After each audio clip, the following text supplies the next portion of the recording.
Hi, I'm in the light right now, and my name is Pratibha Mcmullen, and I just wanted to let you know that I've gained lots of weight since 2002, and I used to be a flight attendant with Air Canada, and then I was really thin, and I had views on my Google profile where I was wearing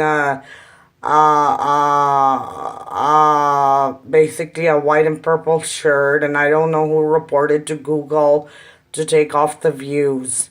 Anyways, I stick up for myself. I was told by my mom, who adopted me, that after my mother gave birth to me in a village in Punjab, that my dad had given me up to Salvation Army Hospital shortly after that, and that she took me in when I was 5 months. She used to beat me and say bad, bad girl to me when I was young. And when I went to Woodstock School, a private school located in Missouri, Uttarakhand, I know that my dad, Clarence Osmond McMullen, said to me that he ejaculated on me, and he said, and I had semester examinations, and I graduated from the class of 1990. I went to Seneca College here in Toronto after that. I always wanted to become an actress. And I know that basically, like in life, you have to just basically follow your gut instinct.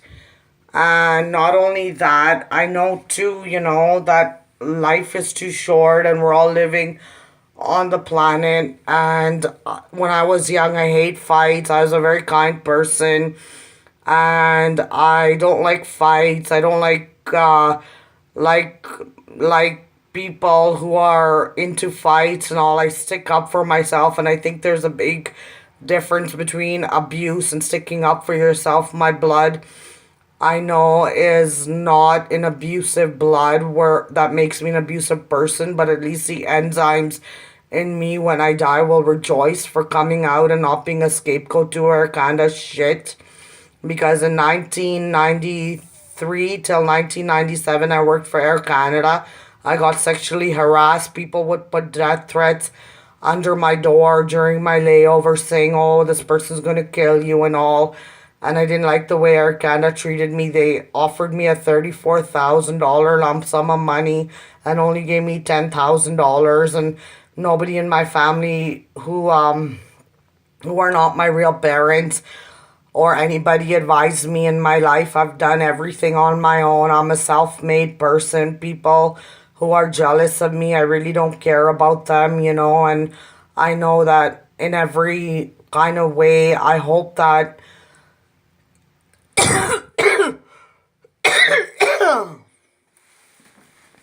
I'm sorry, I was just kind of like joking and coughing for a minute or two, and anyways, I just wanted to tell you that I love Canada, but I think the system is really awful, and I'm so fortunate to have been grown up in India, and did grade 2 at Oriole Parkway School and grade 9 at Leaside High School here in Toronto, and you know how sometimes when you're suffering inside, you can take your mind away and imagine and see beautiful places. I'm a nature lover.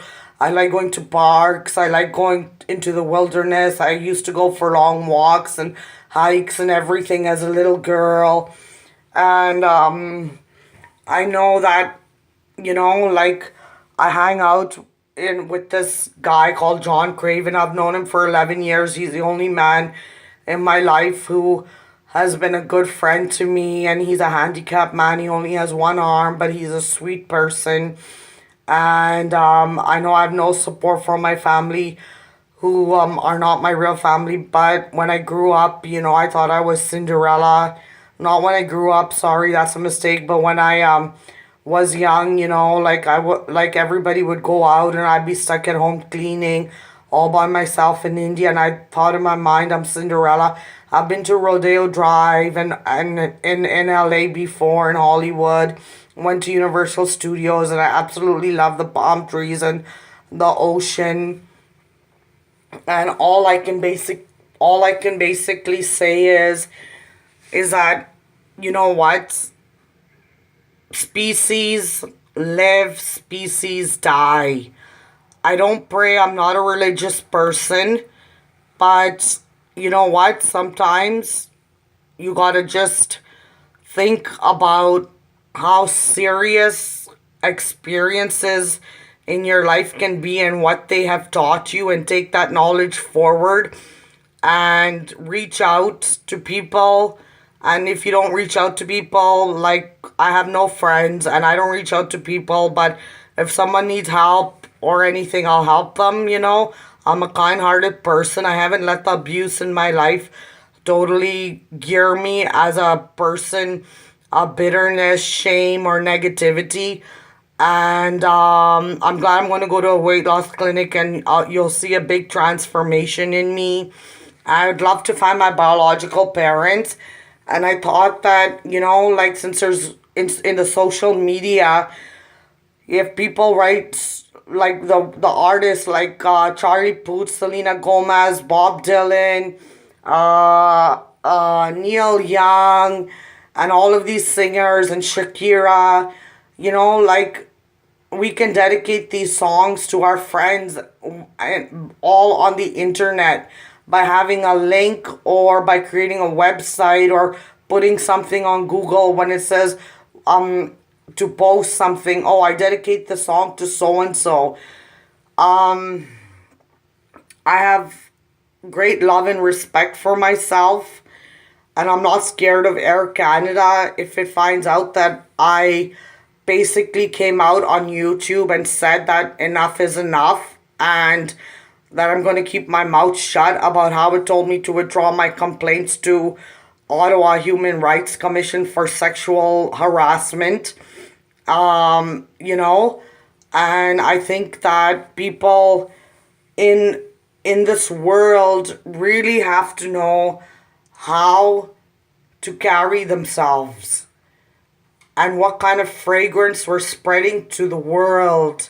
And I know that a long time ago I was married and divorced, and my husband used to beat me. And I know that I am 45 years old and 8 months and 1 day. My birthday is August 28th, 1972.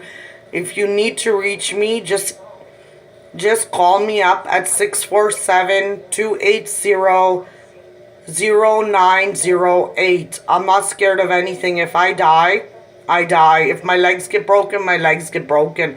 I'm a kind person. People tell me, when I was in the psychiatric ward one day, someone said, "Oh, you look like Selena Gomez, this other patient." And they said, "Do you know who she is?" And I said, "No." And this was many, many years ago in a psychiatric ward in Toronto. And I was like, you know what? I looked up Selena Gomez on the internet, and I thought she's a really young, beautiful person. And I think that basically I would like to change my name to Millar, because I'm a very creative person, and Millar is spelled Milaar. I haven't chosen a last name for myself as yet, but my name already that I've never changed is Pratibha Mcmullen, or Pratibha Mcmullen. And I like Carlos Santana a lot. I like the CD Supernatural and Shango and all of those things, and I used to go out with this guy in high school. I'm proud to say I'm still a virgin after I graduated from Woodstock School in Missouri, Uttar Pradesh. Uttarakhand, India. And I used to sneak out of my house in the moonlight, and we used to go to the graveyard, and there was this big house abandoned house called the Haunted House, and sit and talk there. And I'm really telling you, you should honestly go to Missouri. It's like heaven on this planet. And you know what? If you're serious about hooking up with me and making this world a better place to live in, not only for yourself but for everybody else, I think it's time that we get together, let our differences be different, let our kindness be like who we are. Because I lived in shelters, in and out of shelters, I've lived in over 100 places in Toronto, Rosedale being one of them, Yonge and Eglinton being one of them. And I lived in Mississauga too a long time ago when I was working for Air Canada. And I know that I have great endurance and stamina in me for going through everything I went through in my life on my own. And I think that when I was young, I had a lot of I had to deal with a lot. I was a tomboy, but when I came to Toronto, I liked playing with my mermaid dolls a lot. And sometimes I think of Atlantis, the civilization. And I saw Halley's Comet in Missouri. And in Missouri, when you look up at the sky, there's so many. I saw a Black Panther right in front of me cross. And I didn't get scared of it. And I sometimes and because of that, I sing a song, Beautiful White Panther, I love you, White Panther, beautiful White Panther, I love you, White Panther. I love flowers too, so sometimes I kiss them and I'm like, kiss a flower, kiss, kiss, kiss, kiss, kiss a flower.